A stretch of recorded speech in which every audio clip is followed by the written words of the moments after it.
శ్రీమతి పల్లె సింధూరారెడ్డి గారు. ధన్యవాదాలు అధ్యక్ష. పుట్టపర్తి నియోజకవర్గం ఓడిసి మండలం తంగేడుకుంట గ్రామం అధ్యక్ష. ఇక్కడ దాదాపు 9,900 ఎకరాల స్తోత్రీయ భూములు ఉన్నాయి అధ్యక్ష. దాదాపు 150 సంవత్సరాల నుంచి ఇక్కడ రైతులు భూస్వాముల నుంచి కొని వ్యవసాయం చేసుకుంటున్నారు అధ్యక్ష.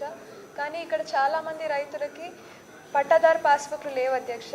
పట్టాదారు పాస్బుక్లు లేనందువలన ప్రభుత్వం నుంచి వచ్చే ఏ రకమైన లబ్ధి వీళ్ళు పొందరు అధ్యక్ష. బ్యాంక్ లోన్స్ రావు, ఇన్పుట్ సబ్సిడీలు రావు, ఇన్సూరెన్సులు రావు అధ్యక్ష. చాలా ఇబ్బందులు పడుతున్నారు అధ్యక్ష.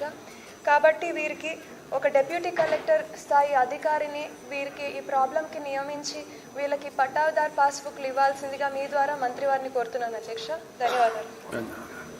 పుత్తా చైతన్యారెడ్డి గారు. థ్యాంక్ యూ అధ్యక్ష. ఈరోజు గౌరవ అగ్రికల్చర్ మినిస్టర్ గారికి ధన్యవాదాలు తెలియజేయాలి అధ్యక్ష. శనగల కొనుగోలు చేయమని అడిగిన 3 రోజులకి శాంక్షన్ చేసి, ఎందుకంటే ఈసారి పంట ఎక్కువ వచ్చింది అధ్యక్ష. కానీ రేటు తగ్గడం వల్ల మా విన్నపం మన్నించి అడిగిన 2 రోజుల్లోనే అనౌన్స్ చేసినందుకు ధన్యవాదాలు తెలియజేస్తూ అధ్యక్ష. అలాగే ఈ కొనుగోలు కేంద్రాలు మండలానికి ఒకటిగా పెట్టేసి కొన్ని ఎక్కువ పెడితే, ఎందుకంటే చాలా రోజులు అయిపోయింది, అవి కొన్ని ఎక్కువ పెట్టమని చెప్పి కోరుతున్నాం అధ్యక్ష. దీనికి భాగంగా market yard, Kamalapuram market yard ఇంతకుముందు 2 మండలాలకు సంబంధించింది అధ్యక్ష. అది ఇప్పుడు 6 మండలాలకు సంబంధించి చేశారు కాబట్టి దాని డెవలప్మెంట్ ప్లేస్ ఉంది.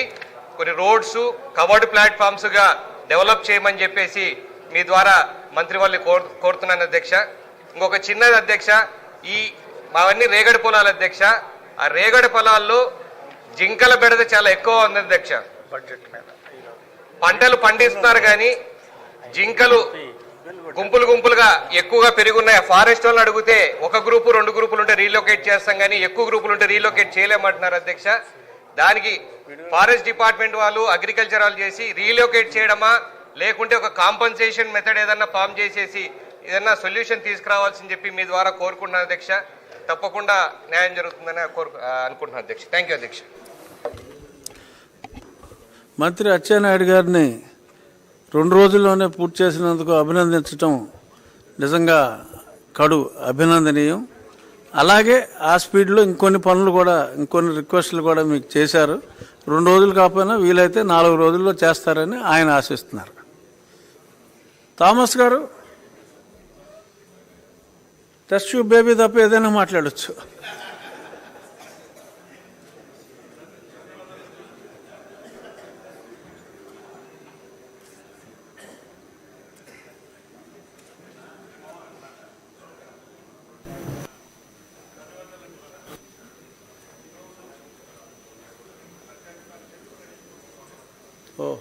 టెస్ట్ మైక్ పనిచేయడం లేదు.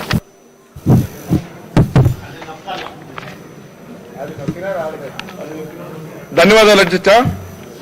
చిత్తూరు జిల్లా తమిళనాడు రాష్ట్రానికి ఆనుకునే ఉన్న జిల్లా అధ్యక్ష. గంగాధర నియోజకవర్గం కూడా తమిళనాడుకు చాలా క్లోజ్ ఉన్నాయి అధ్యక్ష.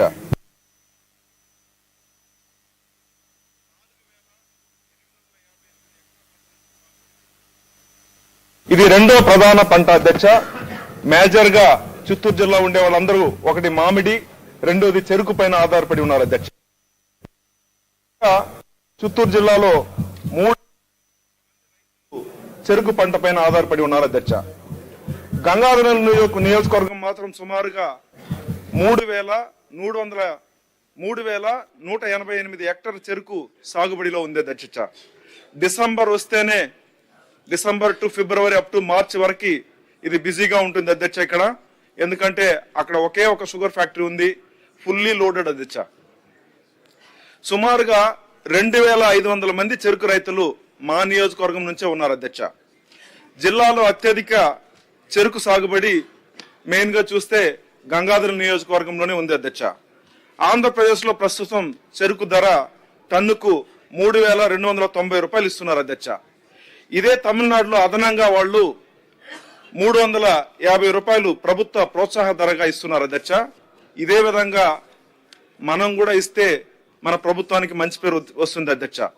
తమిళనాడులో రైతులకు మొత్తం టన్నుకి రూపాయలు ఇస్తున్నారు అధ్యక్ష. కొన్ని స్పెషల్ గా తిరువళ్ళూరు డిస్టిక్ లో పక్కనుండే బన్నారి షుగర్ ఫ్యాక్టరీ, అదేవిధంగా తిరువళ్ళూరు పక్కనుండే కొన్ని ప్రైవేట్ షుగర్ ఫ్యాక్టరీలు అప్ టు 4,500 వరకు ఇస్తున్నారు అధ్యక్ష. ఇది పక్కనే ఉంది కాబట్టి మా నియోజకవర్గం ఇది వాళ్ళు తమిళనాడుని ఆంధ్రాని కంపేర్ చేసుకున్నారు అధ్యక్ష. అదేవిధంగా చెరుకు కూలీల ధర కూడా ఇనిషియల్ గా నవంబర్ డిసెంబర్ లో 600 నుంచి 700 అధ్యక్ష. పీక్ పీరియడ్ లో వచ్చినప్పుడు జనవరి ఫిబ్రవరిలో 1,200 నుంచి 1,400 రూపాయలు కూలీకే వెళ్ళిపోతుంది అధ్యక్ష. ఇట్లా మొత్తం సగం అమౌంట్ కూలీకే వెళ్ళిపోయినప్పుడు రైతులు నష్టపోతున్నారు అధ్యక్ష. సో కాబట్టి సరిహద్దు ప్రాంతం కాబట్టి వాళ్ళు తమిళనాడు ధర ప్రభావం రైతులపైన పడడం వల్ల కొద్దిగా అన్హ్యాపీగా ఉన్నారు. కాబట్టి దయచేసి ఆంధ్రప్రదేశ్ ప్రభుత్వం కూడా తమిళనాడు లాగానే మన చెరుకు రైతుని ఆదుకోవాలని, తద్వారా మిమ్మల్ని గౌరవనీయ ముఖ్యమంత్రి గారిని అదేవిధంగా మన అగ్రికల్చర్ మినిస్టర్ గారిని ప్రత్యేకంగా రిక్వెస్ట్ చేసి మా చెరుకు రైతులకు న్యాయం చేయాలని చెప్పి నేను ప్రత్యేకంగా కోరుకున్నాను అధ్యక్ష. ధన్యవాదాలు. బొగ్గు రామమూర్తి గారు. అధ్యక్ష, మాకు ఊంసుదార అనేది ఉంది అధ్యక్ష. దానిపైన గొట్ట బ్యారేజ్ ఉంది. అది నిర్మాణం జరిగి సుమారు 70 సంవత్సరాలు అయిపోయింది. ఎడమ కాలువ ద్వారా రైతాంగాన్ని నీరు అందించాలి. అది నర్సనపేట, టెక్కలి, పలాస కాన్స్టిట్యున్సీలకు వెళ్తుంది అధ్యక్ష. దాంట్లో మేజర్ సుమారు 67,000 ఎకరాలు ఒక్క నర్సనపేట నియోజకవర్గం అధ్యక్ష. అయితే ఆ కాలువ మోడరైజేషన్ జరగకపోవడం వలన చివరి వరకు నీరు వెళ్ళడం లేదు. ఎక్కువ నీరు అయితే మా పొలాలు ముంపుకు గురవుతున్నాయి అధ్యక్ష. అది మోడరైజేషన్ చేయడానికి ప్రత్యేకమైన దృష్టి కేంద్రీకరించాలి. మా నర్సనపేట నియోజకవర్గం కాదు, శ్రీకాకుళం జిల్లా వ్యవసాయ ఆధారిత జిల్లా. ఈ గొట్ట బ్యారేజ్ని, గొట్ట రిజర్వాయర్ని పూర్తి చేయాలి. అలాగే ఆ మూసిదారు నది పైన కరకట్టల నిర్మాణం ఎప్పటి నుంచి ఆగిపోయింది అధ్యక్ష. 14-19 మధ్యన ల్యాండ్ ఎక్విజిషన్ చేసి పనులు కలిపి కొంత చేసిన తర్వాత వచ్చే గవర్నమెంట్ గాలికి తీసిన వల్ల పనులు ఆగిపోయాయి అధ్యక్ష. ఇప్పుడు నర్సన్నపేట నియోజకవర్గం పైనుండే పాతపట్నం నియోజకవర్గం ప్రాంతంలో మరి కరకట్టల నిర్మాణం ఇప్పుడు ప్రారంభమవుతున్నాయి అధ్యక్ష. ఈ దిగువ కలిపి కరకట్టల నిర్మాణం జరగకపోతే ఫ్లడ్స్ వచ్చినప్పుడు ఇన్నాళ్ళు మొత్తం స్ప్రెడ్ అయిపోయింది. మొదటి